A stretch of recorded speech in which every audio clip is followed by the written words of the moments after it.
Okay. Can you hear me now? I think you can hear me. Okay. So, hello, everybody. It is time for Blood Flow Tuesday. I am so excited to be here with you guys today. I'm like, so, let's go for the last week in our blood flow series on Tuesday. It's been super cool to talk about blood flow, like the things that boost your blood flow, how blood flow even works. But today, we're talking about how blood flow affects your performance in the bedroom. It's extremely important, which you know, but how and why? I recently posted about how the penis is not a muscle. Your penis is not a muscle, and I really appreciate being able to tell you guys like the back part of it. That's why I love these lives and my YouTube videos because I'm actually able to like expound upon my shorts, like the herbs and stuff that I share with you guys and the foods and the activities that you can do to boost your D health are great in short form because it gives you like a burst of information. But I think it's so cool to be able to like elaborate and give you guys details of why these things work. So Blood Flow Tuesday is a part of that. And this is our last one, y'all. This is our last Blood Flow Tuesday. Next Tuesday we will start a new series. And so yeah, I'm excited about that as well. So let's hop into it. Now, you know, as we've talked about before, there is a connection between your brain and your penis. The blood flows because your brain activates it. Okay. So it's extremely important to not only keep your blood flow flowing, your circulation good, top-notch circulation, but it's also important to keep your brain health well as well. You know, you want to have not just peace of mind, but also feed your brain with healthy foods, healthy fats like avocados and stuff. So you want to connect the health with your brain to your D because extremely important. When it comes to blood flow, why does it work? I explained it in that short when I was talking about the penis is not a muscle. I think I'll also do a long form video about that because I think we've heard that like our entire lives about how y'all's penises are like how it is a muscle, and it's like confusing, you know, because you can move it kind of like, but you can't flex it, you can't build it. And so it's not a skeletal type of muscle.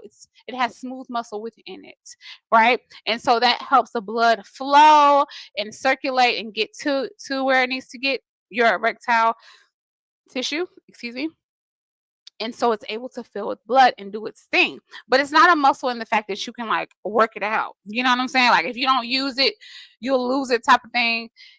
Not in the sense of that it's a muscle and it'll deteriorate. Like it'll just like get smaller over time, you know, because you're not working it out, you know.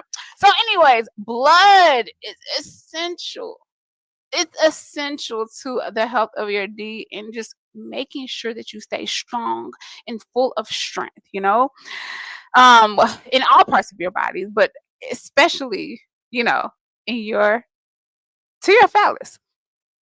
So when it comes to the connection of blood flow and erection, basically what happens is that you become aroused mentally, physically, because there's nerves there as well. So you have a mental connection to it, but you do have nerves like you might not want to be aroused, but you could get aroused just by touch, you know. So that is how it happens. And so your body is like, okay, let's get this thing started. Let's make a baby. So let's get him ready to push out that seed. Blood flow is essential because of getting it there. And the way that you make sure that you keep that up is by eating those healthy foods, things that are not boosting LDL in your bloodstream that creates that high cholesterol that we all know. You want your HDL, which helps to remove extra cholesterol and so many other things in your body. You want to keep that high, that level of cholesterol or that type of cholesterol, and that's why you eat healthy fats and stuff like that. Um, so you want to keep your arteries clear. You want to keep your blood vessels clear. When you have a buildup of a low I don't want to say low cholesterol because LDLs are needed, but it's just that typically in our diet we have too many. We have too much, and so what happens is that your blood vessels get like crowded with this LDL, and it can get like stuck in your walls and cause damage to your arteries, right? And so it's not the LDL that's causing the plaque, it's actually an immune response that your body creates to patch your blood vessels. But and then it overly patches, okay? Because your body's like, get in, we gotta fix it. There's something there, there's an invader, we have to get rid of it and make sure that it's patched so the blood will flow, right? But if there's too much of it, too much of the immune response, which is the plaque, then it builds up in your arteries, and then it inhibits blood flow. And so I think it's so cool. Like the body is so cool because it does have this immune response, but it's not aware that it's actually hurting us in a sense as well. It's not aware because it doesn't have a sense that you would keep eating the things that are causing or whatever, or that you wouldn't move as much because it's your body is based on if you're doing the things to keep yourself balanced. So it's the immune system is there just in case something goes wrong. But instead, it's like we're constantly making things go wrong with our poor choices in diet. Does that make sense? So, anyways, you want to keep that clear. You also want to keep your stress levels low because that will also cause a constriction of the blood vessels because your blood vessels are concerned about your main things that are getting you out of danger. So when your cortisol levels are high, your body's like, okay, I need to make sure that they are, hey, the good life. I need to make sure that they are um, in a state where they can fight off danger. So I'll cut off circulation to, the phallus. It's not needed at this time. But what if you're constantly stressed? Well, your body's still going to react to it that it's in danger. So what you want to make sure that you're doing is keeping your stress levels low so that your body is able to relax. You right? You want that I can't think of it right now. I don't know, I can't think of it. The autonomic system, I can't think of the other side of it right now. You have your parasympathetic. Okay.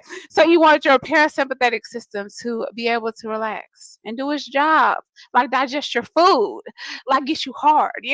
So it's very important to keep your stress levels low, right? Keeping your body relaxed and calm is essential to blood flow.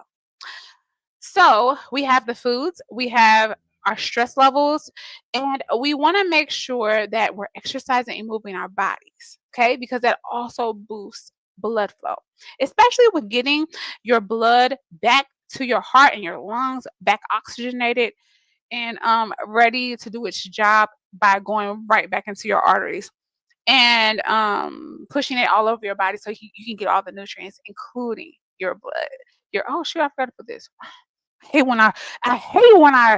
when I don't put banners up. So, anyways, this is how your body is using all of this blood flow or circulation. This is how you keep it high, and this is how your body is using it during sex. Okay, it's making sure through low cholesterol, right? Because you don't want that plaque to build up from that immune response. It's doing so through lower stress levels, and it's also doing so with exercise and keeping your body moving so that you don't have stagnated blood. You want things to move pretty, like, I wouldn't say rapidly, but balanced. Okay. You want things to move balance. So, and not slowly dragging everything down, including your erections. Even during, because I answered that during our Q&A on Saturday. Even during sex, you could lose erection. And so you don't want that. You want to keep everything balanced. You want to keep your body at the level of homeostasis so that you are continuing this activity, this pleasure, this health for a lifetime. It is possible. Age is not the factor. Age is not the factor.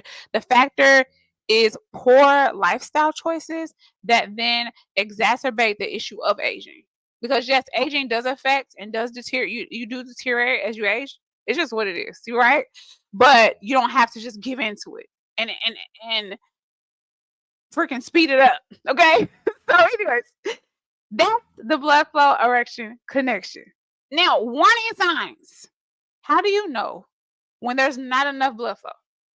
I have talked about this a lot. Even in another live, we talked about it in more detail. But quickly, cold hands and feet are a sure tell sign that you are maybe like have low blood flow. You're like, wait, I don't remember it being this way. Like if you start feeling something that you haven't usually felt, okay, it's essential to pay attention. We never pay attention. We have got to pay attention to when our body is telling us little signs, giving us little signs, like little clues that, okay, we're off, a little bit off. Now, sometimes we might not get I don't say diagnosis. I mean, but you can diagnose yourself, but you shouldn't. You should always seek professional help if you want a diagnosis. But what I mean is that you want to, if come to a conclusion, that's a better word. Okay. You can't diagnose yourself, but you can come to certain conclusions. Like, I am, oh, that's my husband calling. I didn't tell him I was alive. Like I am feeling this particular way. Oh, okay. Hold on, I'm gonna tell him I'm live. I am feeling this particular way, so therefore this might be occurring. Right? Or I'm having these particular signs, so this might be happening. And then I would say go to whatever your medical professional, your health professional, whoever you go to get things tested out, y'all. Like we can get lab results and stuff.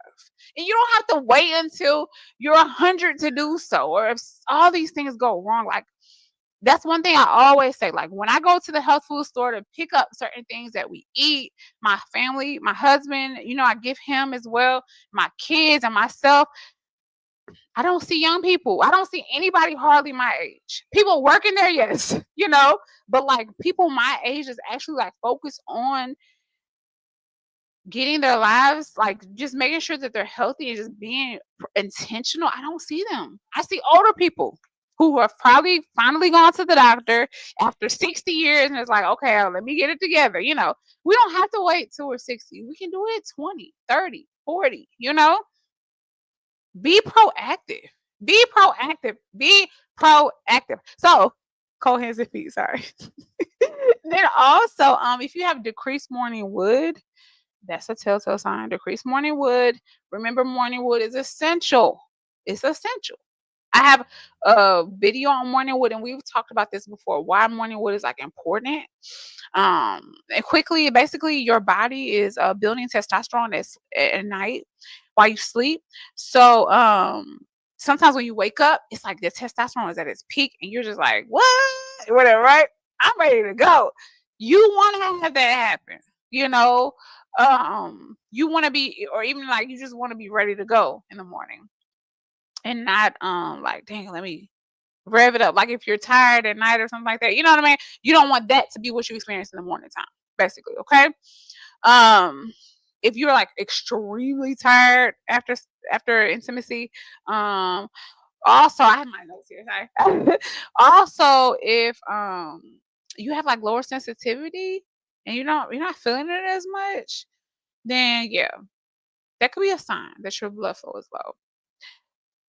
You It doesn't have to stay that way though. Remember, age is not an indicator of issues that you cannot reverse.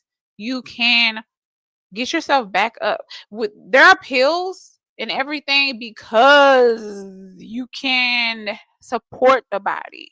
You know, it's just that most of us don't want to do the lifestyle changes to support the body. Therefore, we have to kind of force the body, you know, by taking whatever it is that we might be given.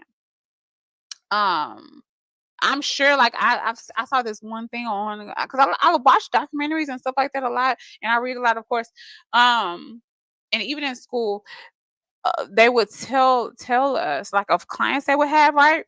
And so it's like you have to ask them, like, part of the questions that you ask your client, which me talking to you guys will be, do you want to change? Like, do you want to put the effort in that that will take you from this point to that point?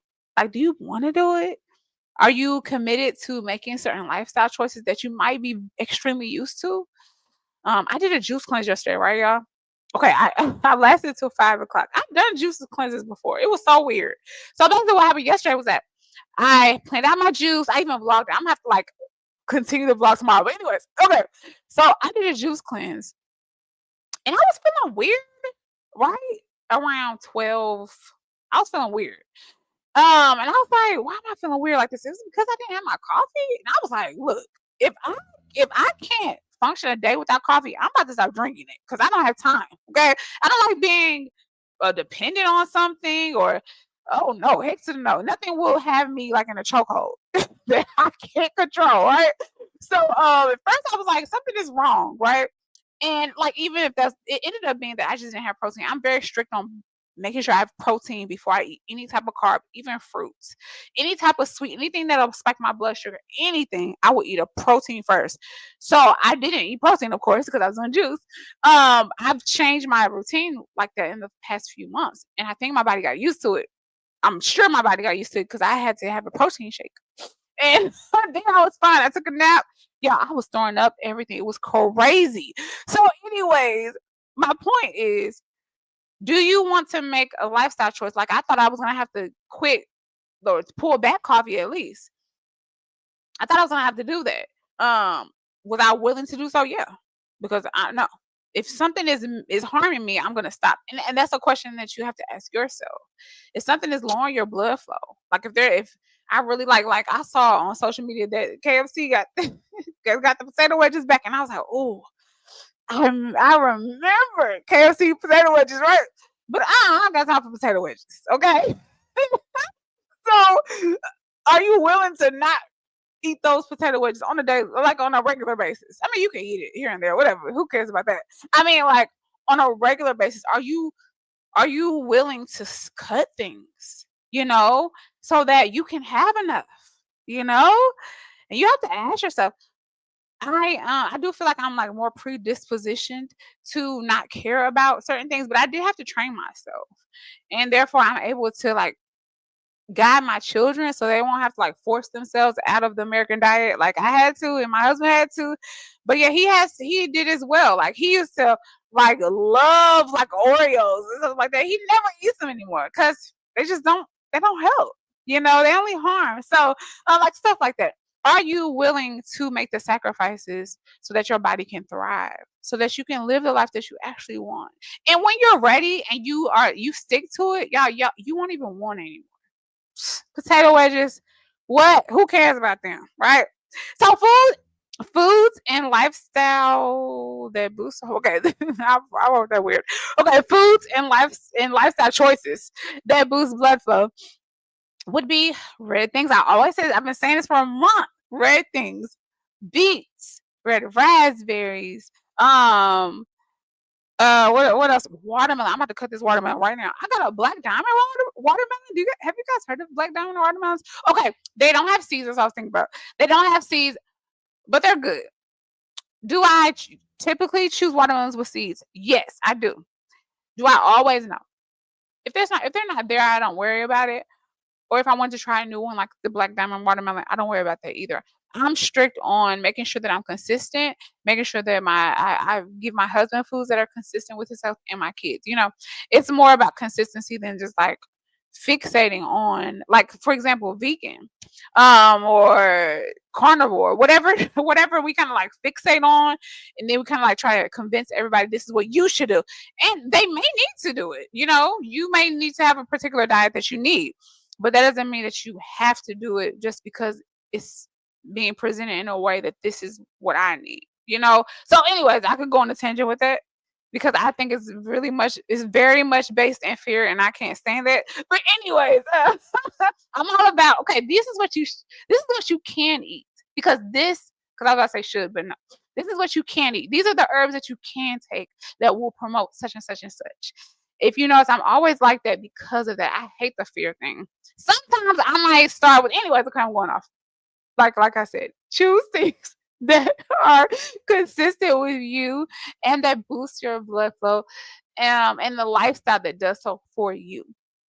What else is good? Oh, I made a short today that features bison.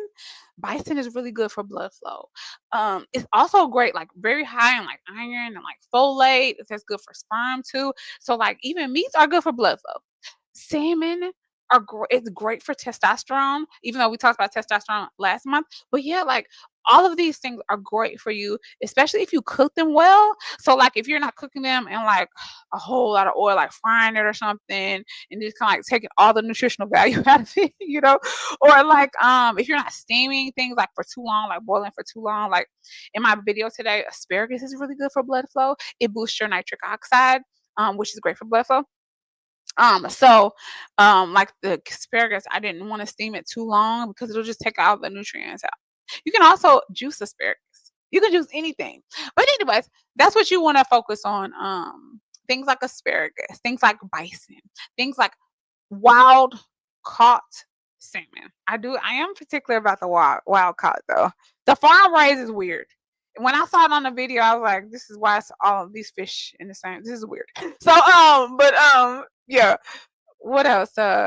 What else I say? Beets, red raspberries. Okay. Think red, think strong, like a bison, I was listening to a bison roar. It sounds like a lion. I was trying to see what a bison sound like to add to my video, and it sounds like a lion. Crazy. So, anyways, yes. Herbal power for blood flow. Oh, my favorite. I have two herbal blends here. Of course, my blood flow tea. Like we know. We know the blood flow tea is going to get the blood flowing with Damiana. Damiana is excellent for blood flow. Hibiscus. Excuse me. Hibiscus is what really gives my blood flow tea it's red color. Okay. That's how you know it's doing what it needs to do. Okay. Hawthorn berries, hawthorn leaves, and hawthorn leaves. How do I say stems? But I mean stems too. But hawthorn leaves are good. But hawthorn berry is that's what you want. It's a red berry. Trying to think what else is it. Oh, ginkgo. I have ashwagandha in here as well, but it's not there specifically for blood flow. When I'm thinking of blood flow, I'm thinking ginkgo, I'm thinking damiana, and I'm thinking hibiscus and hawthorn berries. So that's why there are four in there. Ashwagandha is a good blend with it because it also supports your emotional health while supporting your testosterone. Ashwagandha is great for testosterone. Also, my stiff and strong blend is great. Great, great, great, great. It has Tongat Ali in it. Tongat Ali is just an all around amazing male herb, the yellow kind. There are different kinds of Tongat Ali, if you didn't know. But the yellow kind is tested, tried, and true when it comes to hawthorn berries as well. Hawthorn berries is actually like outside of the herbal community. Like you have herbs that are like in the herbal community, like, oh yeah, I've heard of that, I've heard of this, I heard of that. But like you have other herbs that have like actually been scientifically tested on the more strict side, I would say. Well, I don't want to say strict. I don't know, like I don't want to say medical either, because it's not necessarily that, but it could be like, you know what I mean? Like in that more like study side. So hawthorn berries over there and yellow tongue Ali. Great for you guys. So I don't know how long I've been talking. Oh my gosh, I didn't even realize I was on here for 20 minutes. So I don't think you guys have any questions today. I said hey to the good life, but I'm just so glad to be able to have had this whole blood flow series with you guys. If you weren't able to be here for every live or every replay of the live, make sure you go back and watch all three. I put it in a playlist, and I'll put this one in there as well. So make sure you go back and watch all three and rewatch this one while you're at it. And I will see you guys in the next video. It'll be my first vlog. I'm so excited. I'm so excited to post my first vlog for you guys. So anyways, my broadcast channel on Instagram, they were like, "What? You want to see a vlog?" I was like, "What? I didn't know boys watch vlogs." I didn't know. I thought it was a girl thing. So I would have been did a vlog. I just think it's fun to talk to y'all and like show y'all what I'm eating, show y'all what I'm feeding my husband, so he can stay strong for me. So, anyways, okay, y'all. See y'all later. Bye.